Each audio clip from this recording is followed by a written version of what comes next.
Communist ఉద్యమంలో enter అయిపోయి తర్వాత విద్యార్థి సంఘానికి అప్పుడు చార్మినార్ చౌరస్తాలో ఆఫీసు ఉండేది, సిపిఎం ఆఫీసు. దాంట్లో ఎస్ఎఫ్ఐ గా పనిచేయటం ప్రారంభించాము. రమిజాబీ ఉద్యమం అని ఒకటి రమిజాబీ ఇన్సిడెంట్ జరిగింది. అప్పుడు రమిజాబీని పోలీస్ స్టేషన్ లో అరెస్ట్ తీసుకొని పోయి ఆమెను రేప్ చేయడం జరిగింది. కానిస్టేబుల్ వరుసగా 5-6 పెద్ద సంఘటన ఆ రోజులలో, పెద్ద ఉద్యమం. అప్పుడు మొత్తం ఎస్ఎఫ్ఐ లో ఉండి పెద్ద ఉద్యమాన్ని ఊరేగింపు తీసి అక్కడ ఎస్విఎస్ కాలేజ్ అని విద్యానగర్ లో ఉంది. అన్ని వాటర్ తోటి మొత్తం విద్యార్థులంతా 500 మంది ఉద్యమం తీసుకుంటూ పోతే లాఠీ చార్జ్ చేసి వాటర్ తోటి అప్పుడు పైపులతోటి మీద పోసి కొట్టే సంఘటనలు ఇప్పుడు లేవు అవి. అప్పుడు వాటర్ పైపులతోటి ఎమ్మడి పడితే నేను సర్కార్ ఎస్విఎస్ కాలేజీలో దూకాము, అందరం దిగిపోయినాయి. ఫస్ట్ ఉద్యమంలో దెబ్బతిన్నది, గాయాలైంది ఫస్ట్ ఆ సంఘటన. తర్వాత నోట్బుక్ల పుస్తకాల ఉద్యమం అని ఒకటి ఉంది, మరి మీకు ఎంతమంది తెలుసు కానీ హైదరాబాద్ లో నోటు పుస్తకాలు కొరత, మొత్తం హై స్కూల్ అన్ని బంద్ చేసి మొత్తం వేలాది మంది తోటి అట్లా ఒక 15 రోజులు, నెల రోజులు ఉద్యమాలు జరిగినాయి ఆ రోజులలో. దాంట్లో ప్రముఖంగా అన్ని స్కూళ్లను బైకాట్ చేసే కార్యక్రమాలలో పాల్గొన్నాం. అప్పుడు జాన్ ఫెర్నాండెస్ ఉపన్యాసాలంటే చెవి కోసుకునే వాళ్ళం, అసలు వినడానికి ఎక్కడెక్కడో పోయేటోళ్ళం.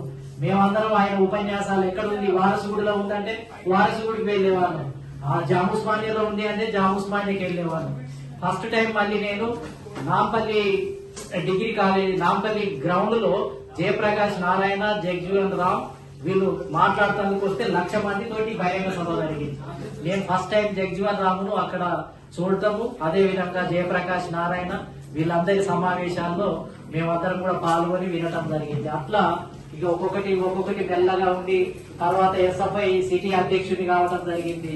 తర్వాత పాట్నాలో మహాసభ జరిగితే పాట్నా మహాసభకు వెళ్ళాను, డెలిగేట్ వెళ్ళాను. రాఘవులు గారు, ప్రకాష్ గారు, ఇప్పుడున్న సిపిఎం నాయకులంతా కూడా మా సీనియర్లు, వాళ్ళు ఎస్ఎఫ్ఐ లీడర్లే, వాళ్ళు స్టేట్ అధ్యక్షులు, నేనేమో జంట నగరాల అధ్యక్షుడిని. ఇవాళ వాళ్ళంతా పొలిట్ బ్యూరో సభ్యులుగా ఉన్న ప్రకాష్ కరాత్ ఎంఏ బేబీ కూడా కేరళ నుంచి, ఆయన ఎస్ఎఫ్ఐ నాయకుడే, రాష్ట్రానికి అధ్యక్షుడు అక్కడ. కాబట్టి అట్లా బాంబే మహాసభకు మళ్ళీ ఎస్ఎఫ్ఐ నుంచి మేము హాజరయ్యాము, ఏది ఆల్ ఇండియా ఎస్ఎఫ్ఐ మహాసభలలో. ఇంకా సిపిఎం నుంచి ఏది శిక్షణా తరగతులు అయితే సుందరయ్య గారి శిక్షణా తరగతులు, మోటూరు హనుమంతరావు, నండూరి ప్రసాదరావు, పరసా సత్యనారాయణ వీళ్ళ యొక్క క్లాసులన్నీ విజయవాడలో పెట్టినప్పుడు విజయవాడకు వెళ్లి వినేవాళ్ళం మేమంతా కూడా. అసలు దాంట్లోనే మేమంతా ఆరితేరాము. అసలు ఆ శిక్షణా తరగతులే మొత్తం విన్నాము. మీకు తెలుసో తెలియదో జ్యోతిబాసు మనోహర్ థియేటర్ దగ్గర ఆయన బహిరంగ సభ జరిగితే ఎమర్జెన్సీలో ఈమెకు లక్ష్మీకాంతమ్మకు మద్దతుగానే అనుకుంటాను, జ్యోతిబాసు బహిరంగ సభకు ముఖ్య అతిథిగా హాజరయ్యాను. పింగళి వెంకటరామరెడ్డి హాల్లో 2 రోజుల శిక్షణా తరగతులు మరొకసారి నంబూద్రి పాల్సు, అదేవిధంగా బాలానందన్, రణదీవే వీళ్ళంతా అతిరథ మహారాజులను అప్పుడు మేమందరం చూసే అవకాశం మాకు, అంతకుముందు పేర్లు మాత్రమే వినేవాళ్ళం.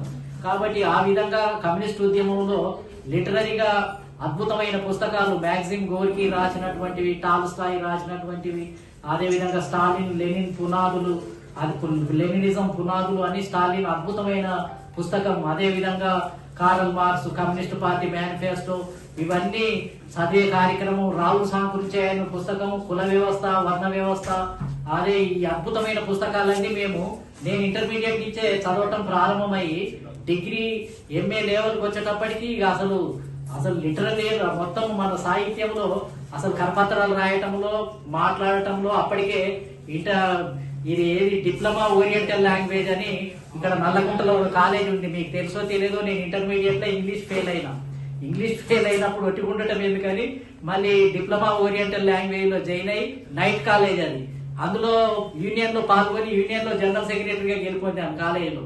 మళ్ళీ సర్దార్ పటేల్ కాలేజీలో డిగ్రీ జాయిన్ అయ్యాను, ఇంగ్లీష్ పాస్ అయ్యాను. మళ్ళీ ఇంటర్మీడియట్ సప్లిమెంటరీ రాసి మళ్ళీ డిగ్రీ కాలేజీలో సర్దార్ పటేల్ కాలేజీలో జాయిన్ అయ్యి దాంట్లో మళ్ళా యూనియన్ లో పోటీ చేస్తే ఎస్ఎఫ్ఐ ప్యానల్ నుంచి సెక్రటరీగా నేను గెలుపొందడం జరిగింది. మొత్తం అట్లా యూనియన్ లో కూడా యాక్టివ్ గా ఉండి తర్వాత ఉస్మానియా యూనివర్సిటీలో మరి ఎంట్రన్స్ ఎగ్జామ్స్ ఉండేది ఆ రోజులలో. 3 సబ్జెక్టులు రాశాను, economics, public administration, political science. 3 రాస్తే 3 సీట్లు వచ్చినాయి నాకు. 3 ఇక్కడే ఉన్నాడు అంజాగౌడ్ అని, వాడు ఉన్నాడో పోయిండో, మా క్లాస్మేట్ ఎంఏ ఎకనామిక్స్, వాడు 3 వచ్చినాయి. ఆ విధంగా మళ్ళీ ఎంఏ ఎకనామిక్స్, ఎంఫిల్ అక్కడే చేశాను. ఎంఫిల్ అని అంటే మాస్టర్ ఆఫ్ ఫిలాసఫీ, అంటే ఫిలాసఫీ అన్నమాట. అంటే పావర్టీ మీద ఎక్కడో కాదు, అడ్డగుట్టలో మా మామయ్య జిఎం అంజయ్య గారు వేసినటువంటి పెద్ద స్లమ్ లో పావర్టీ మీద నేను రీసెర్చ్ చేశాను. కేస్ స్టడీ పావర్టీ ఎట్లా ఉంది, స్లమ్ ఏరియాలలో పావర్టీ ఎట్లా ఉంది అని రీసెర్చ్ చేసి దాని మీద అద్భుతమైనటువంటి ప్రజెంటేషన్ ఇచ్చాను మొత్తం. ఆ విధంగా ఎంఫిల్ ఒక 1987లో పూర్తి చేసి తర్వాత మళ్ళీ అంటే హాస్టల్లో సీట్ ఉండాలి. ఎంఏ అయిపోయింది, ఎంఫిల్ అయిపోయింది, మళ్ళీ నేను ఎక్కడ ఉండాలి? మళ్ళీ అప్పటికే నాకు పెళ్లి అయింది. పెళ్లి అయితే ఈమె నిజాం కాలేజీలో బిఏ చేస్తుంది, నేను ఫస్ట్ ఇయర్ చేసినప్పుడు. మళ్ళీ నేను ఎంఏ చేసేటప్పుడు మళ్ళీ ఈమె ఫస్ట్ ఫైనల్ ఇయర్ కు వచ్చింది, బిఏ ఫైనల్ ఇయర్ కు. నేను ఎంఫిల్ చేసేటప్పుడు ఈమె ఎంఏగా మళ్ళీ ఆర్ట్స్ కాలేజీలోనే జాయిన్ అయింది. నేను ఆర్ట్స్ కాలేజీలో హిస్టరీ సబ్జెక్ట్ గా ఈమెకి సీట్ వచ్చి మళ్ళీ హిస్టరీలో జాయిన్ అయింది. ఇద్దరం చదువుతూనే ఉన్నాం. మళ్ళీ ఇద్దరు పిల్లలు కూడా వాళ్ళు 2 సంవత్సరాలు 3 సంవత్సరాలు. నేను ఎల్ఎల్బి చదువుతున్న కాలానికి వస్తే మా పాప చదువుతూనే ఉంది, మా బాబు చదువుతూనే ఉంది. ఈమె ఎంఏ ఫైనల్ ఇయర్ చదివి ఎల్ఎల్బి ఈమె చదువుతుంది, నేనేమో ఎల్ఎల్బి ఫైనల్ ఇయర్ అయిపోతుంది. ఆ దశకు వస్తే నలుగురం చదువుతూనే ఉన్నాం. నలుగురు కూడా అన్ఎంప్లాయీస్ మే. తర్వాత నలుగురు కూడా ఏమి లేదు అసలు. మొత్తం ఏంటంటే స్కాలర్షిప్ మీద ఓపెన్ యూనివర్సిటీ చెప్పేది, సండే ఓపెన్ యూనివర్సిటీ క్లాసులు ఆమె చెప్పేది, నేను చెప్పేది. 4 క్లాసులు ఉంటుండే, 150 రూపాయలు వస్తుండే. నాకు 150 అంటే దాదాపు ఒక 550 600 వచ్చేది. ఆమెకు 400 వచ్చేది, 1000 రూపాయలు మొత్తం నెలకు వచ్చేది. అయితే ఇక అప్పటికే ప్రో రిజర్వేషన్ మూవ్మెంట్ వచ్చినప్పుడు పెద్ద ఉద్యమం ఉస్మానియా యూనివర్సిటీలో. ఆమె ఆస్కర్ ఇక సమసంగ్రామ పరిషత్ అని పెట్టి ఆర్ కృష్ణన్న అధ్యక్షుడు, నేను ఉపాధ్యక్షుడిని, శంకర్ గౌడు, సిద్ధా గౌడు, సంతోష్, ఇలాంటి ముఖ్యమంతా ఒక పెద్ద సర్కిల్ ఏర్పడ్డది. ఆ బంద్ మేము బ్రహ్మాండంగా బంద్ చేసి ఈమె బంద్ ఇలా క్లాస్మేట్స్ ఎంట పెట్టుకొని ఈమె ఆర్ట్స్ కాలేజ్ అంతా బంద్ చేయించేది మొత్తం. ఈ లేడీస్ ఎంట పెట్టుకొని మొత్తం పెద్ద ఎత్తున ఊరేగింపులు తీసేది మొత్తం. ఈమె ఒక పక్క, మేము ఒక పక్క. మళ్ళీ అది అయిపోయినాక అందరు మా గుడిసె ఉండేది. నేను అడ్డగుట్టలో ఒక గుడిసె మా మామయ్య ఇచ్చినటువంటిది 30 గజాల భూమి. 30 గజాల భూమిలో మా మామయ్య 20,000 మందికి గుడిసె తెప్పించుకోవడానికి అవకాశం ఇచ్చిండు. అడ్డగుట్ట మొత్తం ఆయన వేయించినే, ఇంకా 5-6 స్లమ్ ఏరియాలు కూడా ఆయన వేయించినే. కానీ మేము ఉన్నది 30 గజాల భూమిలో. అది మేము అన్ఎంప్లాయీస్ గా ఉన్నప్పుడు ఆ 30 గజాల భూమిలో గుడిసెలో 13 సంవత్సరాలు మేము అందులో ఉన్నాం. పిల్లలు అందులోనే, చదువుకున్నది అందులోనే, ఎగ్జామ్ రాసింది అందులోనే. అసలు ఆశ్చర్యం, కాశీరామ్ గారు బహుజన్ సమాజ్ పార్టీ పెట్టినప్పుడు అసలు కాశీరామ్ గారు ఇక్కడ నిజాం పెట్టిండు. పార్టీ పెట్టి తెల్లారే ఏమన్నాడు అంటే, అరే నారగూరికి గరకు జాయింగే ఖానా ఖాయింగే అని అన్నాడు. అరే ఏమో నారగూరు సార్ ఇంటికి పోయి అన్నం తిందాం మనము అని అన్నాడు ఆయన.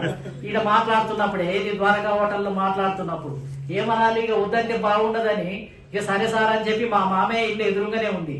సరే అని ఇక కాశీరామ్ గారు మరునాడే ఇంటికి వచ్చిండు. మొత్తం బొజ్జ తారకం గారు, బిఎస్ఏ స్వామి మొత్తం ఆయన వస్తున్నట్టు ఇక పరివారం మళ్ళా ఒక 20 మంది శంకరు ఇలా అంతా వచ్చేసారు. మొత్తం వచ్చేసేటప్పటికి మా ఇల్లు చూస్తే గుడిసె. ఆయన చూసి ఎమ్మటే ఆ గుడిసె ముందర నిలబడి, అరే ఆప్కా మకాన్ హమారా పార్టీ జైసే అని అన్నాడు. ఆ పార్టీ జైసే అని అంటే